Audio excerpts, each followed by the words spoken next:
Das Kloster mit der dazugehörenden Kirche wurde dem Patriarchen San Domenico der Überlieferung nach 1215 von den Benediktinern gestiftet. Über die Epoche des Kirchenbaus gibt es keine genauen Angaben, nur dass das Gebäude sehr alt ist sicher. Man weiß jedoch, dass sie von Graf Ruggiero dell'Aquila restauriert wurde und Graf Onorato Caetani II. Sie 1466 fast von den Fundamenten auf neu errichtete und erweiterte.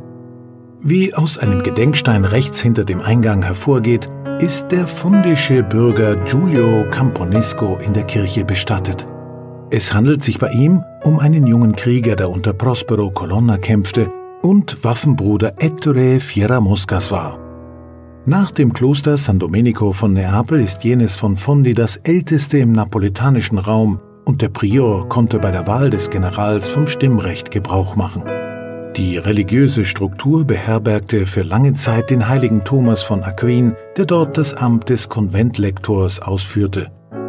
Auch Papst Benedikt XIII. Beehrte sie mit seiner Anwesenheit, als er 1727 nach Benevento ging, um dort den antiken erzbischöflichen Sitz zu besuchen.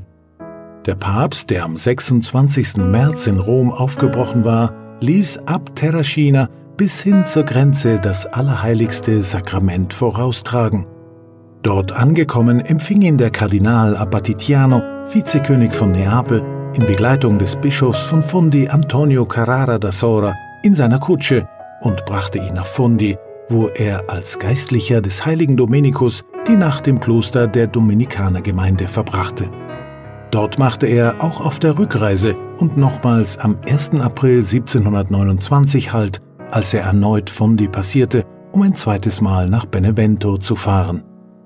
Im Kloster kann man noch immer die 3 Zimmer besichtigen, die Thomas von Aquin bewohnte.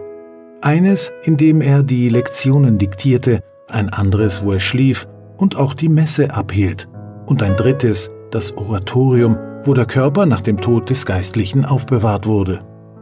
Im Klostergarten stand bis 1835 ein Orangenbaum mit oberirdischen Wurzeln, den der Überlieferung nach der heilige Thomas gepflanzt haben soll und der reiche Früchte trug.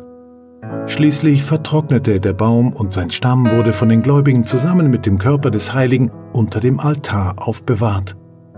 Zu Beginn des 20. Jahrhunderts studierte der berühmte Professor Orazio Comes, Direktor des Istituto Superiore Agrario von Portici, bei einem kurzen Aufenthalt in der Stadt minutiös die Überreste dieses Stammes.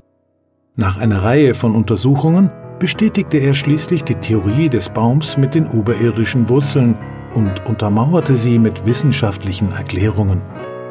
Am 7. März 1274 starb der heilige Thomas in Fossanova. Sein Körper wurde nach wechselhaften Ereignissen schließlich auf Befehl Urbans V. 1367 ins französische Toulouse überführt und in der Kirche der Dominikanerpater beigesetzt.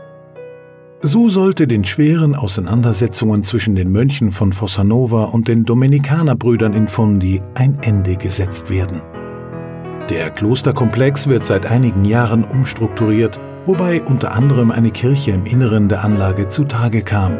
Santa Maria Antiqua, die seit 2007 dem heiligen Thomas gewidmet ist somit nach fast 8 Jahrhunderten den Gläubigen wieder zugänglich gemacht worden. In der Kirche sind einige mittelalterliche Fresken zu sehen. Die Umbauarbeiten zielen darauf ab, die Struktur für didaktische Aktivitäten nutzbar zu machen. So sollen neben den bereits vorhandenen Räumlichkeiten weitere multimediale Ausstellungssäle entstehen.